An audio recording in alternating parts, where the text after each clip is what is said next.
Tiago, boa noite. Eu queria que você falasse para a gente um pouco da estratégia que você tentou adotar no jogo, né? E pareceu que enquanto o time teve, eu vou usar a expressão pernas, porque pareceu que alguns jogadores acabaram sentindo um pouco de desgaste de acúmulo de jogos anteriores também, estava dando certo, né? E você até ia arriscar a cartada com o Elias e acabou surgindo o gol. Então eu queria que você falasse um pouco sobre isso e se realmente esse desgaste acabou prejudicando o que você tinha montado para o jogo. Obrigado. Boa noite, André. Realmente foi um jogo muito desgastante pela intensidade e a forma que o Fortaleza joga. Nós fizemos uma análise em cima da equipe deles e identificamos que era um time que jogava muito baseado na saída de 3 zagueiros. O número de passes que os 3 zagueiros trocam por jogo é muito alto. Então, em cima dessa estratégia, para a gente poder marcar um pouco mais em cima, como nós fizemos no primeiro tempo, criamos a estratégia de ter 2 atacantes com velocidade e com uma capacidade física para poder fazer essa pressão.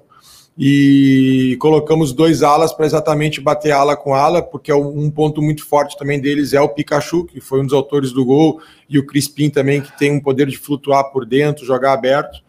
Então, fizemos um bom primeiro tempo, tivemos mais finalização no gol durante o primeiro tempo, tivemos também mais posse de bola no campo de ataque.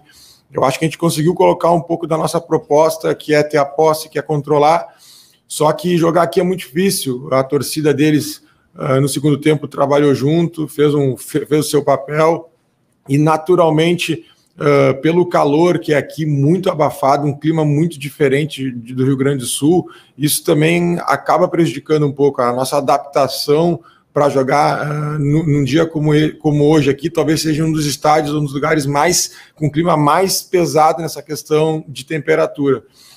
Isso com certeza é um fator determinante para o Fortaleza ter tido no segundo tempo esse volume, né? Então, junto com a torcida, que eles estavam precisando vencer, acredito que nós tivemos ali um bom controle da partida ali em algum momento do segundo tempo, logo antes das trocas, e aí depois a gente começou a descer um pouco a nossa linha, nossas transições acabamos não conseguindo chegar tão bem na zona de definição, mas acredito que o time se dedicou muito, os atletas correram muito, agora é a gente voltar a pensar em vencer em casa, foi o que eu falei para eles hoje.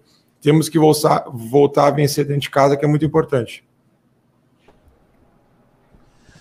Thiago, claro que a gente sabe que taticamente tu não tiveste muito tempo de fazer alguma coisa, porque tu chegaste em Fortaleza na segunda-feira à noite e treinou na terça-feira para jogar na quarta.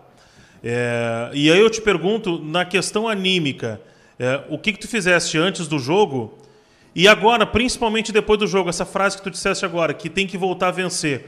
Tu vê o Grêmio animicamente com condições, e agora também com a saída de um vice-presidente, tu vê com condições de buscar esses resultados que vão salvar o Grêmio?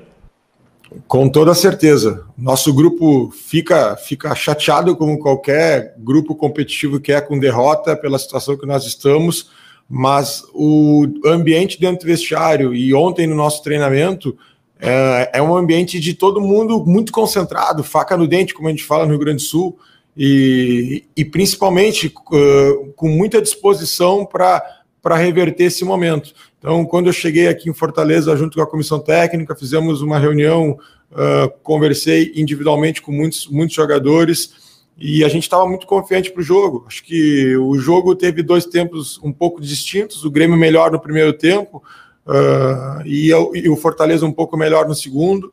A gente, infelizmente, não conseguiu aproveitar tão bem as nossas oportunidades. O Fortaleza teve um pouco mais de êxito hoje, mas, acima de tudo, o grupo está muito confiante. A gente sabe que tem que fazer 50% de aproveitamento, pelo menos, e isso é um aproveitamento extremamente considerável para a gente fazer. Eu acredito que hoje a gente estava com muitos desfalques também, o Fortaleza completo, isso também pesa, claro, a gente precisa hoje, nesse momento que nós estamos, ter todas as nossas forças, e isso também pesou um pouquinho. Thiago, você recuperou alguns nomes para a equipe titular do Grêmio nessa noite, o Jean-Pierre e o Darlan, eram atletas que não estavam recebendo oportunidades no time titular e hoje você escalou eles diante do Fortaleza. também deu espaço para Everton Cardoso no segundo tempo. No que se baseou essas escolhas e como foi a conversa com esses jogadores, já que eles andavam um pouco de lado, pelo menos nos últimos tempos?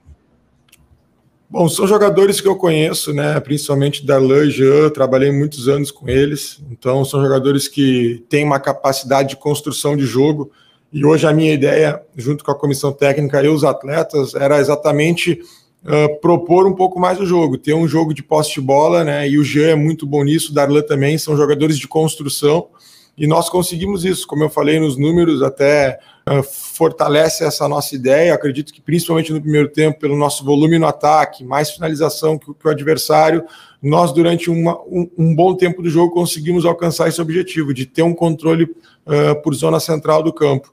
O Everton é um jogador, quando o Alisson cansou, deu uma abafada, era um jogador taticamente muito inteligente para fazer a função, porque o Tinga, que joga de zagueiro, ele é um lateral de origem. Então nós precisávamos ter um jogador taticamente muito bem conectado com o sistema tático, porque o Tinga ia entrar dentro do campo, ia construir, ia chegar às vezes até no fundo como lateral, e o Everton entrou muito bem, conseguiu nos ajudar nesse sentido. Claro que a gente, como eu falei, a gente acabou cedendo um pouco mais no segundo tempo, não conseguiu ali ter aquele acerto no primeiro passe e no último passe no segundo tempo, isso acabou atrapalhando um pouco também. Thiago, boa noite. Duas questões. Nós não conversamos com o elenco, com os jogadores, desde a saída do Filipão, e você chegou aí em São Paulo, depois foi para Fortaleza. Como que o elenco recebeu a saída do Filipão? E uma curiosidade, por que você não estava em São Paulo, já que você ficou em Porto Alegre, tanto que foi chamado aí às pressas para assumir o jogo no jogo de hoje? Só essas duas curiosidades, por favor, boa noite. Boa noite, César. Todos muito chateados, né? O professor Scolari, eu quero aqui publicamente agradecer esse período que eu tive com ele. É uma pessoa fantástica, um dos maiores treinadores da história do futebol mundial, um dos mais vencedores, e que conseguiu colaborar muito, né? Pegou o Grêmio numa situação que estava muito mais complicada, conseguiu fazer uma evolução, e o grupo sente a saída de qualquer líder que, como ele era. Nós sabemos que faz parte do futebol esses momentos. E respondendo a tua segunda pergunta, a função do auxiliar permanente também é aplicar treinamento para os atletas que ficam em Porto Alegre. Isso é muito importante para deixar todo mundo bem preparado, bem condicionado. Então é natural o auxiliar da casa ficar para exatamente trabalhar com esses jogadores, para poder fazer alguns treinamentos integrados com a categoria de transição, que é o que a gente busca fazer nesses períodos que a equipe está viajando e que eu, como auxiliar, ficava em Porto Alegre. E assim que aconteceu essa mudança, naturalmente eu entrei no avião e vim para cá. Thiago, uma boa noite. Você faz parte do contexto do futebol profissional do Grêmio ali desde julho, né, quando foi anunciado como auxiliar técnico permanente. Então você acompanhou todo o trabalho do Filipão, conhece o ambiente do Grêmio. Eu queria te perguntar o que está acontecendo com alguns jogadores que volta e meia tem um desempenho que a gente não espera, né? Como hoje, por exemplo, acabou tendo aquela falha pelo lado esquerdo ali que acabou dando espaço para o Pikachu. E também queria te questionar, por favor, sei que talvez não seja o mais indicado, mas a direção já te passou, se você segue comandando na próxima semana, já te deu algum prazo de como é que vai ser o seu trabalho? Obrigado. Olha, primeiro, eu não gosto de falar de falhas individuais, de individualizar erro de um ou de outro jogador, até porque eu acho que a gente acertou muito mais que errou. Nós tivemos, assim, bons momentos na partida. Claro que o adversário também tem um poder de ataque, tem um poder de construção, isso tudo é mérito do adversário. Às vezes a gente fica tentando identificar, e faz parte, às vezes, a torcida, a imprensa, até nós, às vezes, tenta identificar demais o erro, só que não olha para o adversário, para o que o adversário produziu, do que o adversário teve mérito. Então, nós temos uma equipe aí que talvez seja a revelação do campeonato, muito bem treinada, muito bem preparada, e hoje nós tínhamos muitos desfalques, tudo isso pesou, então acredito que a gente ainda tem muito a evoluir, tem treino para fazer, vamos focar nesse jogo do Juventude, e eu agora estou fazendo o meu papel como treinador interino, estou aqui para ajudar enquanto a direção achar necessário, e vou continuar fazendo o trabalho como sempre fiz. Só, Thiago, antes de avançar, a diretoria, então, ela não chegou a te dizer, vai trabalhar até o jogo contra o Juventude, só disse continua a tua programação até uma segunda ordem. Exatamente, não conversamos nada sobre isso, eu estou seguindo o meu trabalho, sou treinador interino, vou chegar em Porto Alegre, vou começar a desenvolver o planejamento do jogo do Juventude, vamos viver dia a dia, jogo a jogo, como a gente tem que fazer. Beleza, obrigado. O Grêmio fez mudanças nos jogos recentes, nessa sequência de 5 partidas, né? Seja em nomes, seja em formações, incluindo agora esse jogo que tu fez. Mesmo com mudança de estratégia de nomes, o time não consegue entregar, ou entrega parte disso. E aí entra numa outra parte que eu te peço um relato. O mental do Grêmio, não no vestiário, mas no jogo, vocês conseguem identificar que o momento, a pressão, afeta também o mental, que o time chega, e aí quando sofre uma pressão, ou quando leva um gol, como se o disjuntor desligasse, o mental também está muito afetado por esse momento?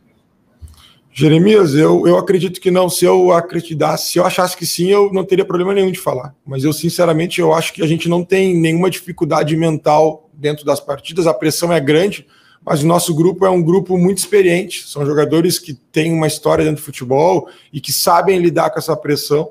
E nós tivemos momentos bons dentro da partida, nós tivemos os últimos jogos em casa com o professor escolar e uma pressão em busca do gol, e futebol são detalhes, às vezes a bola bate na trave e sai, ela bate na trave e entra, e a gente, infelizmente, nesses últimos jogos, nós não tivemos, podemos falar até que não tivemos tanta precisão, mas também podemos falar que faltou um pouco de sorte em alguns momentos, finalizações que a bola desvia e sai, e do adversário desvia e entra. O que foi o gol do Santos no último jogo?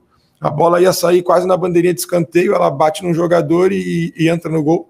Então isso é incontrolável no jogo de futebol, né? Eu acredito muito que nós trabalhando e tendo tranquilidade, como nós estamos tentando passar para os atletas, naturalmente essas coisas vão mudar, né? Então eu acredito muito nisso.